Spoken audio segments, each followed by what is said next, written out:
Hey, welcome everyone. Have you ever just stopped to think about how incredibly different animals are when it comes to having babies? I mean, from the bottom of the ocean to the top of the mountains, vertebrates have come up with some absolutely wild ways to make sure their species keeps going. That's what we're diving into today, the science of survival. And really, it all boils down to that one famous question, right? How does life find a way? Especially when the odds seem totally stacked against it. Think about it. Vertebrates are everywhere. They've conquered just about every habitat on this planet, and a massive piece of that success puzzle, it's the amazing variety in how they reproduce. So let's get into it. Okay, so where does it all begin? Well, it all starts with that very first moment, fertilization. This is the spark, the instant a new life gets its start. And as you're about to see, animals have basically two main ways of getting this done. So you've got this huge split, and it really comes down to one thing: where you live. If you're in the water, like a lot of fish and amphibians, you can go for what's called external fertilization. Basically, you just release your eggs and sperm out into the water and hope for the best. But yeah, that's a huge gamble, right? The eggs could get eaten or just drift away. Now, on land, that's a total non-starter. So land animals, we're talking reptiles, birds, mammals, they came up with a much safer plan: internal fertilization. This keeps everything protected inside the body and just skyrockets the chances of success. Honestly, this one adaptation was absolutely key for animals to make the move from water to land. All right, so the egg is fertilized. Now what? What's the next step? Well, that journey from a tiny single cell to a whole new animal, it can happen a few different ways. It could be inside an egg, maybe inside the mother's womb, or even, believe it or not, a little bit of both.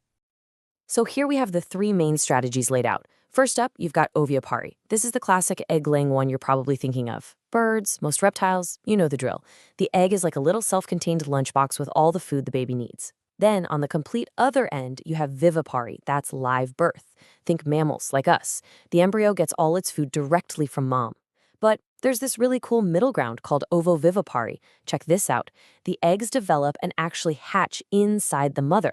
So the baby is still getting its food from the yolk, not directly from mom, but it gets all the safety and protection of being inside her body. It's always this trade-off, isn't it? Protection versus how much energy the mom has to spend. But for life to really make it on land, to cut the cord with the water for good, something big had to happen. One specific invention came along that was, well, there's no other way to put it. It was a total game changer for all life on this planet. And that game changer? It was the amniotic egg. I mean, this thing is an absolute marvel of biological engineering. It's basically a private, portable little ocean with its own life support system. This right here, this is the single biggest reason that reptiles, birds, and our own ancestors were finally able to say goodbye to the water for having babies and truly conquer the land. So let's crack one open, figuratively of course, and see what's inside. You've got these four amazing specialized membranes. First, the amnion, that's the private swimming pool, cushioning the embryo. Then you have the yolk sac, which is basically the pantry, packed with all the food. The allantois, think of it as the built-in plumbing and waste disposal. And finally, the chorion, which handles the breathing, letting oxygen in and carbon dioxide out. It is, quite literally, a perfect little world in a shell. Okay, fast forward. The baby is fully developed. It's time to enter the world. But what happens then? Are they ready to hit the ground running, or are they not? Turns out there are two completely different ways a newborn can start its life. And here we go with another one of those fascinating trade-offs. On one side, you have precocial young. Think born ready, like a baby horse that's walking within an hour, or ducklings that just hop into the water. They're good to go. But on the other side, you have altricial young, born helpless. Think about tiny blind kittens, or those featherless baby birds in a nest.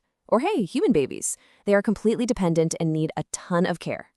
So the strategy is, do you spend more energy developing inside the egg or womb, or do you spend it on intensive care after birth?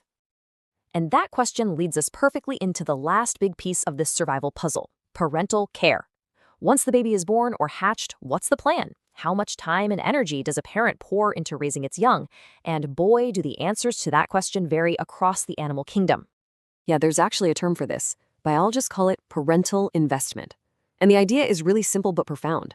Every bit of energy a parent uses to feed, protect, and teach the kid they have right now is energy they can't use to have more kids later. It's an economic decision, really, a constant evolutionary balancing act. Invest in the kids you have or save up to make more in the future.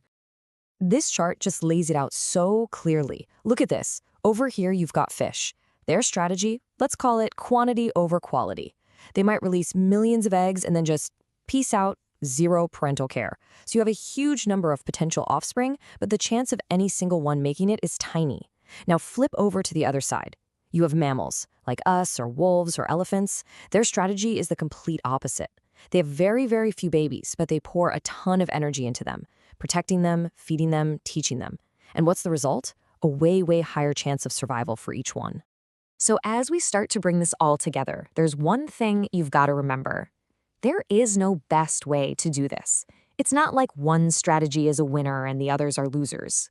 Whether it's scattering eggs in the water, building a complex amniotic egg, or spending years raising a single child, every single one of these methods is an amazing testament to how clever evolution can be. Each one is a perfectly tuned solution for surviving in a very specific environment. And that leaves us with one last thing to chew on. You know, if all of evolution is this big balancing act between risk and reward, which of these strategies feels like the bigger gamble to you? Is it playing the lottery by making 1 million babies and just hoping 1 or 2 make it? Or is it putting all your eggs in one basket, so to speak, and investing absolutely everything you have into raising just 1 or 2? It's a tough question, and it really gets to the core of what the science of survival is all about. That was in my brain, if I said what's in my head. Should I let the record play? Do I play it to the end? 'Cause I've been here for days, going on repeat. I've been here for days, going on repeat.